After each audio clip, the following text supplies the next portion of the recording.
국민 여러분 안녕하십니까. 공작관TV 그레이트 게임 최수용입니다. 오늘도 저희 방송을 애청하시는 대한민국 전국 방방곡곡의 국민 여러분, 그리고 해외에 계시는 동포 여러분, 이 방송을 애청해 주셔서 감사를 드립니다. 저희가 지금 인도태평양전략연구원 www.k-cia.kr 홈페이지를 완성해 놓았습니다. 저희 홈페이지에 오시면은 지나간 자료들, 또 동영상들, 또 일반 시민들께서 올려주시는 각종의 그 기고문들, 게시판에 누구든지 쓸 수 있고 누구든지 건의할 수 있는 그런 시스템으로 자유 개방형 체제로 되어 있습니다. 많이들 참여하셔서 저희 인도 태평양 전략연구원에게 많은 지혜를 국민 여러분께서 나눠주시기를 간절히 복망드리옵니다. 오늘 제가 드릴 이야기는 우리 대한민국이 핵무장을 해야 될 것인가 말 것인가. 자, 분명히 다시 한번 강조합니다. 우리는 핵무기를 가져야 됩니다. 자, 우선적으로 NPT, Non-Proliferation Treaty, 비확산 금지 조약이죠. 이 NPT를 탈퇴하고 중국과 북한의 핵무기 위협이 사라지고 나면 다시금 NPT로 복귀만 하면 됩니다. 그러고 나면 다른 나라에 이 핵과 관련해서 전혀 위협을 주지 않을 것으로 생각되니 우리 핵무장을 하는 데 있어서 우리 국민 모두가 전향적으로 대통령의 리더십에 대해서 찬성을 표명하고 대통령을 적극적으로 핵무기를 마련하고 보유한다고 했을 때는 대통령의 입장을 지지해 드리는 것이 필요하다고 보여집니다. 자, 지금 우리가 NPT 조약을 탈퇴를 하고 핵무기를 보유하고 난 이후에 주변의 위협 요인이 사라지고 나면 다시 NPT로 복귀하면서 우리 이제 핵 더 이상 안 할 겁니다 라고 할 수도 있는 거예요. 얼마든지 유연하게 이쪽 가다 저쪽 가다 할 수가 있겠죠. 자, 그런데 지금 우리 바로 서해편 건너에 있는 중화인민공화국, 중국이란 나라인데, 자, 중국은요 반도체가 필요한 나라입니다. 자, 따라서 그들이 한국으로부터 반도체를 가져다가 다른 완성품을 만들기 위해서는요, 한국하고 껄끄러운 관계가 되면 안 됩니다. 그러니까 한국이 핵무장을 한다고 했을 때도 이에 대해서 적극적인 핵무장 반대를 할 명분이 없습니다. 자, 그러면 한국의 핵무장을 중국이 반대한다면 그럼 우리는 자연스럽게 중국에서 반도체 공장을 모두 철수시킬 수 있는 명분이 생기게 됩니다. 자, 중국은 우리 대한민국을 겨냥해서 약 1,500발의 미사일을 배치해두었고, 또 일본을 향해서 배치한 미사일이 대략 1,500발 정도가 됩니다. 자, 그러면 모두 합쳐서 3,000발이 넘는 미사일이 대한민국의 본토와 동해바다 건너편 일본을 겨냥하고 있습니다. 그들이 미사일을 발사하게 되면요, 전부 다 우리 한반도 상공에서 터지거나 한반도를 통과하게 되는 이런 일이 생깁니다. 자, 그러면 만약에 중국이 흑심을 품고 이와 같이 조준 배치해 놓은 미사일들을 동시에 발사해서 한 3,000발을 발사한다고 했을 때 우리가 아무리 방어막을 잘 치고 킬체인망을 가동한다 하더라도 미국조차도 이것들을 모두 동시에 날아올 경우에는 막기가 매우 어렵습니다. 자, 그런데 한편 최근 미국의 바이든 정부가 하는 조치를 보면은요, 한국에 갖고 있는 세계 최고의 반도체 기술 그리고 배터리 기술을 미국이 그냥 빼앗으려고 하고 있습니다. 즉, 미국이 우리의 반도체 기술과 배터리 기술을 이렇게 탈취해 가려고 하는 이 공작을 펼친 것을 우리 국민 모두가 두 눈 똑똑히 뜨고 봤죠. 자, 그러면 우리가 언제까지 미국의 핵 우산에 대한 이 우리의 보호막을 철저히 믿고 우리가 미국의 핵 우산이 있으니까 우리는 핵 없어도 돼, 미국이 지켜줄 거야, 이와 같이 안일하게 생각해서 일이 될 수 있겠습니까? 절대로 안 될 얘기죠. 자, 미국의 바이든이 한국에 왔을 때 그는 어디를 갔습니까? 트럼프는 평택에 있는 미군 기지를 갔습니다. 근데 이 바이든은 평택에 있는 우리 삼성전자 공장을 방문했습니다. 자, 이렇게 왔듯이 바이든이요, 우리 대한민국 기업들이 미국에 투자를 하게 된다면 최대한도로 편의를 봐주겠다고 했습니다. 그래서 우리 기업들이 삼성, 뭐 현대, SK, 뭐 LG 전부 다 천문학적인 투자를 하게 되니까 IRA법을 만들어서요, 뒤통수를 쳤어요. 또 반도체 지원법 이런 걸 만들어서 또 들먹거리면서 우리 기업들 뒤통수를 또 치려고 그래요. 자, 그러면 우리가 이런 상황에서 과연 미국이 우리의 동맹인 건 맞지만 언제까지 미국의 핵 우산을 신뢰하고 믿을 수 있겠습니까? 믿을 수 없습니다. 단호하게 얘기합니다. 미국의 핵 우산을 아무런 생각 없이 믿을 수만은 없는 것입니다. 자, 그러면 우리 자유진영, 자유민주 진영의 이 무기고로 떠오른 이 대한민국이에요. 그건 이렇게 자유진영의 핵심 무기고로 떠오른 대한민국이 파괴된다면 미국의 세계 패권 전략에 어마어마한 차질이 생기게 됩니다. 미국 또한 버텨내기가 힘들어집니다. 왜? 중국하고 직접 대치해야 되는 상황이 되기 때문에 대한민국은 미국에게도 매우 중요한 그런 국가가 되겠습니다. 그래서 중국과 러시아의 돈줄을 차단하기 위해서 기존에 중국과 러시아에게 무기를 구매했던 나라들이 많이 있습니다. 자, 그렇기 때문에 중국산이나 러시아산 무기 대신에 한국산 무기를 이제 전 세계적으로 이 도배를 해야 돼요. 한국산 무기를 전 세계적으로 공급을 해야 된다는 이 얘기를 강조를 해드리고 싶습니다. 냉전 시절은 구소련과 미국이 우방국들에게 경쟁하듯이 서로 중저가 무기를 대거 큰 물량으로 공급을 해왔습니다. 근데 그때 공급했던 무기들의 교체 시기가 이제 도래했습니다. 이제 거의 그 무기들이 수명을 다해가는 시점이 됐다는 얘기죠.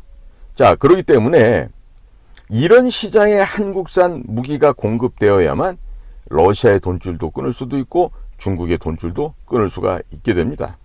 자, 그러면 한국 무기가 만일 적재적소에 공급이 안 되면 그런 자리를 지금 중국산 무기가 들어가게 될 것입니다. 자, 또 현재 미국은요, 여러 가지 미국 내부의 상황으로 중저가 무기를 더 이상 만들지 않습니다. F-35와 같이 아주 그냥 최첨단, 초고가의 무기들만 만드는데, 자, 미국산 중저가의 무기가 이 도배가 되었던 이런 대부분의 국가에서도요, 미국에서 그런 게 더 이상 공급이 안 되다 보니까 이제 중국산 무기를 사게 됩니다. 자, 중국산 무기를 사게 되면 이 정말로 이제 머리 아픈 일이 만들어지는 거죠. 그래서 자, 미국도 최첨단의 무기만 만들다 보니까 이런 중저가 무기 생산 능력을 지금 많이 상실했습니다. 따라서 이제 다른 나라에서는 한국산의 중저가 무기를 사다가 써야만 하는 상황이 되었습니다. 자, 당장에 미국은 우크라이나에 보낼 탄약도 없습니다. 대전차 미사일 부족합니다. 휴대용 지대공 미사일 생산도 다시 설치하는 데만도 2, 3년이 소요된다고 합니다. 자, 재고를 다 채우기 위해서는 10년 이상이 걸린다고 하는데, 자, 그 사이에 또 다른 지역에서 전쟁이 난다면 미국은 속수무책이 되죠. 자, 이럴 때 중국이 북한을 앞세워서 한국을 핵으로 공격을 하고 지도에서 지우게 된다면 미국은 설령 북한을 폭격해서 북을 지도에서 삭제해버린다 하더라도 이미 사후 약방문, 때는 늦은 것입니다.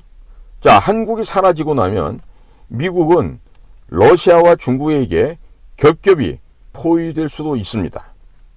이것이야말로 정말 아주 끔찍하고 끔찍한 시나리오가 될 것입니다. 차라리 한국이 핵무기를 갖는 것이 미국의 패권 전략에 도움이 된다고 하는 점을 다시 한번 강조를 드립니다. 그리고 핵확산 금지 조약, NPT죠. 이 핵확산 금지 조약에도 자국의 안보가 위협을 받게 되면 3개월 전에 회원국에 통보하고 탈퇴할 수 있도록 되어 있기 때문에 미국에서도 막을 명분도 없습니다.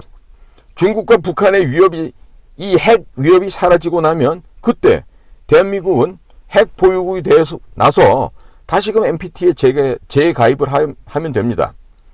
자, 그러니까 지금 현재 우리 윤석열 대통령이 핵무장을 해도 지지할 수밖에 없는 이유는요.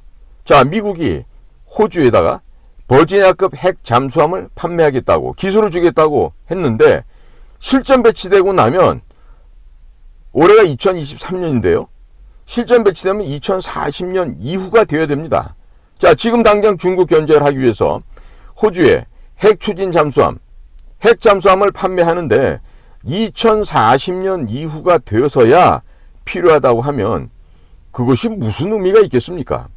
그런데 한국이 핵무장을 하면은요, 5년 안에 최소한 2척 이상의 핵 잠수함이 중국 턱 밑에 배치가 되고 중국의 목을 겨누게 됩니다. 대한민국은 10년이면 최소 5척 이상의 핵 잠수함을 배치하는 것이 가능한데 미국이 중국 견제를 하기 위해서 호주에 핵 잠수함을 판매하는 것보다도 한국이 핵무장하고 핵 잠수함을 대량 건조하는 것이 훨씬 효율적일 것입니다. 대한민국은요, 이 지구상에서 잠수함을 가장 잘 건조하는 대표적인 이 조선 강국임을 모두가 잘 알고 계실 거라서 믿습니다. 자, 이래서 미국이 한국의 핵무장을 반대할 수 있는 명분이 없습니다. 또 윤석열 대통령이 핵무장을 추진한다 해도 윤석열 대통령을 끌어내리는 작업을 미국이 할 수도 없는 것이, 자, 박근혜 대통령이 탄핵이 되었죠. 또 그 이후에 친북 정권이 들어서고 나니 미국이 얼마나 고생을 많이 했습니까? 이제는 다시 두 번 똑같은 잘못을 미국도 하지 않습니다. 자, 그러면 윤석열 대통령이 제거되고 나면 국민의힘이 정권을 분명히 못 잡게 될 텐데, 자, 그럼 다시 더불어민주당이 정권을 잡게 되면 미국의 패권 전략은 물거품이 되고 한국은 중국 편에 서게 될 것이죠. 자, 그렇게 되면 한국의 최신의 기술이 모두 중국으로 넘어가게 될 것인데 미국이 감당할 수 있겠습니까? 자, 이러기 때문에 윤석열 대통령이 핵무장을 대놓고 추진해도 미국이 말릴 명분도 없고 말릴 힘도 없는 것입니다. 대한민국의 핵무장은 미국의 세계 패권 전략에 큰 도움을 주게 되니 윤석열 대통령은 그냥 담대하게 밀어붙이시면 됩니다. 대한민국이 핵무장을 한 상태에서 군비 증강을 하게 되면 중국도 군비 경쟁을 하다가 가랑이가 찢어지게 됩니다. 이전에 미국이 이승만 대통령을 제거하려고 했지만 실제 제거하고 나면 공산주의 확산을 막아줄 지도자가 없었기 때문에 그냥 놔두셨던 것처럼 미국이 윤석열 대통령도 함부로 제거하지 못할 것입니다. 이번에 퇴역하는 미군의 항공기가 약 300여 대가 됩니다. 그러니 우리 정부 예산 가운데 성인지 예산이라고 해서 이 좌파 밥그릇 채워주는 예산이 있습니다. 이 성인지 예산 30조 원을 국방비로 돌려서 그러한 미국의 항공기들을 사주게 되면 핵무장과 교환을 할 필요가 있다고 하겠습니다. 갑자기 한국이 핵무장도 하고 미국의 공군기 300여 대가 한국 공군 소속으로 한반도에 배치되면 중국은 군비 경쟁을 하다가 파산하고 말 것입니다. 자, 이런 것을 국가정보원장이 조언을 하면서 물밑에서 작업을 하는데 지금 현재 국가정보원 같은 국가정보기관이 뭘 하고 있는지 알 수가 없습니다. 자, 지금 현재 국가안보실도 개편해서 지금 김성한 안보실장이 지금 교체가 됐습니다. 또 지금 워싱턴에 있던 조태용 주미 한국대사가 이어서 안보실장 역할을 담당하게 된다고 하는데, 자, 국정원장만 그대로 둬서 되겠습니까? 차례대로 교체하시기 바랍니다. 지금 1년이 다 돼가는데 국정원에서 그다지 보니까 하는 일이 없어요. 인원이요, 정도 수준의 인원을 가진 조직에서 일을 저렇게 한다. 만약에 일반 회사 같으면요, 예전에 3개월 후에 뭐가지 다 날아갔었을 것입니다. 근데 아직도 지금 밥 먹고 있죠. 국민들이 열심히 피땀 흘려갖고 국정원에 걔들 사료값을 지금 대주고 있어요. 지금 이제 사료값도 못하는 국정원 없애야 되겠죠. 그리고 국가정보원장 김규현 원장도 빠른 시간 내에 교체해야 될 것입니다. 자, 지금 미국이 우크라이나와 하고 있는 우리 현장을 봅니다. 우크라이나와 러시아 간의 싸움을 하고 있는데 미국이 우크라이나에다가 지금 안전보장을 해뒀습니다. 그런데 요즘 와서 보니까 속수무책이죠. 하나만한 것입니다. 자, 그러면 국민 여러분, 미국의 핵우산 약속 믿을 수 있습니까? 우리의 맹방이긴 하지만, 우리의 절친한 친구긴 하지만 미국만 믿을 게 아니라 우리 자체가 스스로 자립하고 스스로 우리가 지켜낼 수 있는 자위권을, 역량을, 힘을 가져야 되겠죠. 그렇죠? 국민 여러분들, 자, 오늘 안보실도 개편하는 마당에 주요한 국가기관의 통일부나 또 국방부, 또 외교안보, 그러니까 외교부 같은 경우는 또 뭐 다시 내년에 총선에서 또 나간다고 하니까 이런 식으로 해서 지금 현재 1기 윤석열 정부의 그 외교안보 라인은 좀 처참한 수준이에요. 능력도 굉장히 부족하고 사전에 대비해서 대통령의 그 어깨에 짐을 좀 덜어주는 역할도 전혀 못하고, 그러니까 좀 방법은 하나입니다. 무능한 인간들은 교체해서 더 이상 국민의 혈세를 못 받아먹게 막아버리면 돼요. 지금 거기에 이제 리스트에 오르는 게 국정원장, 그다음에 이제 국방부 장관, 그다음에 통일부 장관, 이런 사람들의 명단이 오르는데, 뭐 대통령실 또 대통령 이하 그 관련된 일을 책임지고 있는 사람들이 이번에는 제대로 된 사람을 골라내겠죠. 부탁하건대 이명박 정권을 같이 유지해왔던 그런 사람들은요, 그 어떤 자리에도 주면 안 됩니다. 예를 들면 뭐 KT 사장 같은 자리도 그렇고, 그리고 이제 또 뭐 외교안보 실장 바뀌었을 때 또 다른 사람들 데리고 오는 것도 그렇고, 좀 냉정하게 그 인사혁신 담당하시는 분들은요, 대통령의 그 어깨가 무거워지지 않도록 여러분들이 좀 알아서 미리 잘 선별된 인원군들을 좀 선발해서 대통령께 청구해서 좀 올바른 국가 지도가 이루어질 수 있도록 각별하게 배려하시고 신경을 더욱더 써주시기를 부탁드립니다. 오늘도 저희 공작관TV 그레이트 게임을 경청해주신 대한민국의 국민 여러분, 또 해외에 계시는 동포 여러분, 고맙고 감사를 드립니다. 제 지금 그 구독자 수가 얼마 안 되니까 사람들이 걱정들 하시는데요. 이제 걱정되시면 지금 이렇게 보기만 하지 마시고 뭐 구독, 좋아요 이런 것도 눌러주셔도 되고요. 그리고 딴 거보다 많이 주변에다 알려주세요. 국민들께서 보시고 변화되셔야 됩니다. 감사드립니다. 고맙습니다.